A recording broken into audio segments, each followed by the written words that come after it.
महाराज जी आपके चरणों में कोटि कोटि प्रणाम। महाराज जी आप कह रहे हैं कि आपने कहीं से गुरु धारण किए थे, उनकी नज़र घर परिवार की बहन बेटियों और धन पर थी। हमें बाद में पता लगा वो एक तांत्रिक थे, फिर हमने उनसे छोड़ने का कोशिश किया, बट उन्होंने कहा कि मैं घर को बर्बाद करके रख दूंगा अगर तुमने मुझे छोड़ा। महाराज जी ऐसी भगवान सबके मालिक हैं, वही सृष्टि का सृजन करते हैं, वही पालन करते हैं, वही लय करते हैं। ये सब पाखंडी लोग ये कुछ मतलब अब महाराज जी अब इस दुनिया में है नहीं वैसे वो, लेकिन वो ये कहते थे कि मैंने जिसको तुमने मुझे छोड़ दिया ना, अगर तुम किसी भी भगवान के पास जाओगे, हम एक रोम का ना ये टूट के गिर जाए, तुम इतने बड़े तांत्रिक हो, हमारा रोम तोड़ दो, तो बस इतने से हम तुम्हें मान लेंगे कि तुम भगवान हो गए। एक रोम नहीं तोड़ सकता। त्रिभुवन में कोई ऐसा पैदा नहीं हुआ कि भगवान के विधान को कोई बदल दे बच्चा। और फिर ऐसे पाखंडी और जो ऐसे नीच प्रवृत्ति बहनी बेटियों पर दृष्टि रखने वाले इन बिल्कुल ऐसे लोगों को एक बार अच्छे से समझ लो कि ये वेश ऐसा है, इसमें बड़े से बड़ा पापी भी छुप सकता है। जब हनुमान जी द्रोणागिरी जा रहे थे संजीवनी बूटी लेने के लिए, तो उनको रोकने के लिए इसी वेश का सहारा लिया। कालनेमी ने नहीं लिया था, साधु वेश का है। तो बहुत से कालनेमी इस वेश का सहारा लिए हुए अपने जीवन का पोषण करने की, वासनाओं की पूर्ति की बात करते। बकाया साधुते होए न कारजानी। अगर भगवान का भक्त है तो कभी अमंगल नहीं हो सकता, और ये भाषा नहीं निकल सकती और ऐसी चेष्टा नहीं हो सकती। हम ये मानते हैं कि जैसे साधु साधक अभी नया है, उससे गलती हो सकती है, लेकिन वो रोएगा, वो जलेगा, वो भगवान से प्रार्थना करेगा कि मेरे से अब दोबारा गलती ना हो। आपसे गलती हो गई तो आपसे क्षमा मांगेगा, आपके पैर पकड़ेगा। वो ये नहीं कहेगा कि मनमानी आचरण कर रहे, करने दो नहीं तुम्हारा नाश कर देंगे, न ऐसे को थप्पड़िया देना चाहिए। महाराज जी अभी कोई भी परिवार में परेशानी होती है तो वही याद आते हैं कि नहीं ऐसा नहीं। तो क्या तुम्हारे परिवार में परेशानी होती है और किसी के परिवार में परेशानी नहीं होती? सब कोई संसार में परेशान है।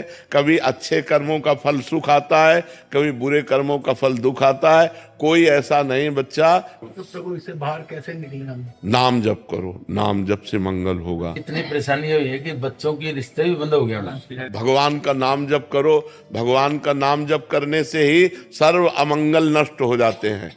जितनी विपत्तियां हैं सब नष्ट हो जाती है। नाम जप करो।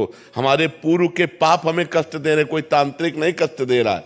कोई भी तांत्रिक ऐसा नहीं है कि हमें हमारे कर्म के विपरीत हमको दंड दे सके। ये बात ध्यान रखना। हम बहुत मतलब बचपन से सब मिले जुले, सब खुद देखे हुए।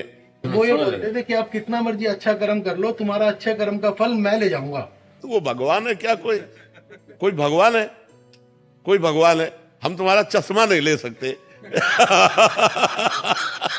तो अरे पुण्य करो यार। ये सब बकवासी लोग हैं, सब ड्रामेबाजी लोग हैं। ऐसे ड्रामेबाजी, असत्य भाषण करने वाले प्रपंची व्यभिचारी लोगों पर ऐसी आस्था। महाराज जी लोग बहुत फंस जाते हैं। महाराज कुछ चलाए, कुछ बोल दिया उसमें, मतलब ये बहुत बड़ा चल रहा है महाराज जी। किसी ने बोल दिया कि ऐसा तुम्हारे साथ होगा, अभी वो बात बैठ गई। उसने बोला ऐसा होगा, अभी ऐसा होगा। अरे कुछ नहीं, तुरंत हटाना चाहिए कि ऐसे पाखंडियों के पास इतनी दम है कि वो जो बोल दे वो हमारे हो जाए। अरे यार तुम कैसी बात लिए? बाहर निकाल दो उससे हमें। हाँ बिल्कुल, आज से तुम समझ लो कि तुम बाहर हो।